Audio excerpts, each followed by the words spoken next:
চৰকাৰী ঘৰ লাভ নকৰা লোকসকলৰ বাবে আছে এটা ভাল খবৰ। চৰকাৰী ঘৰ প্ৰদানক লৈ ডাঙৰ ঘোষণা মুখ্যমন্ত্ৰী হিমন্ত বিশ্ব শৰ্মাৰ। কেতিয়া প্ৰদান কৰা হ'ব প্ৰধানমন্ত্ৰী আৱাস যোজনাৰ চৰকাৰী ঘৰৰ ধন?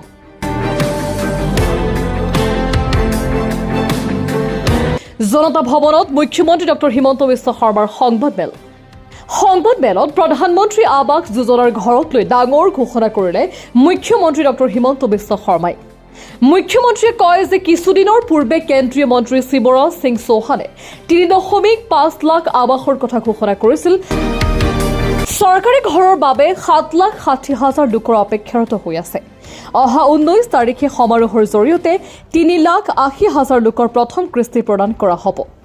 মুখ্যমন্ত্ৰীয়ে কয় যে প্ৰধানমন্ত্ৰী আৱাস যোজনা ঘৰৰ পুঁজি বিতৰণৰ কেন্দ্ৰীয় সভাখন পলাশবাৰীত হ'ব। অৱশ্যে ৰাভা হাছং পৰিষদৰ লোকসকল নাহে। বাকী হাজো আৰু পলাশবাৰীৰ লোকসকল থাকিব। এপ্ৰিল মাহত ৩ লাখ হিতাধিকাৰীৰ ঘৰৰ অনুমোদন লাভ কৰিব। অসমত এতিয়ালৈকে ২২ লাখ লোকৰ ঘৰৰ কাম চলি আছে। ৰাজ্যত এতিয়াও ৪ পৰা ৫ লাখ দৰিদ্ৰ লোকৰ ঘৰ পাবলৈ বাকী আছে।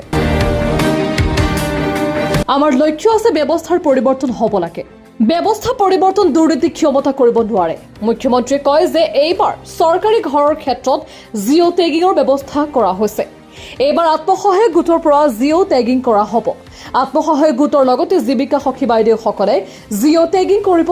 ভাৰতত প্ৰথমবাৰৰ বাবে হ'ব জিঅ' টেগিঙৰ ব্যৱস্থা। মুখ্যমন্ত্ৰীয়ে কয় যে জীৱিকা সখীৰ লগতে নিজেই ঘৰ জিঅ' টেগিং কৰিব পাৰিব। অন্য কোনো লোকেও এই জিঅ' টেগিং কৰি দিব পাৰিব। শেষত পঞ্চায়ত বিভাগৰ লোকে চেক কৰিব, তাৰ লগতে গাঁও সভা কৰিব। চৰকাৰী ঘৰৰ প্ৰদানৰ বাবে ব্লক পৰ্যায়ত এখন কমিটি থাকিব।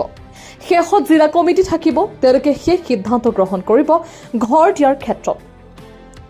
মুখ্যমন্ত্ৰী আৰু কয় যে প্ৰধানমন্ত্ৰী আৱাস গৃহৰ ক্ষেত্ৰত ছেল্ফ জিঅ' টেগিং কৰিব পাৰিব।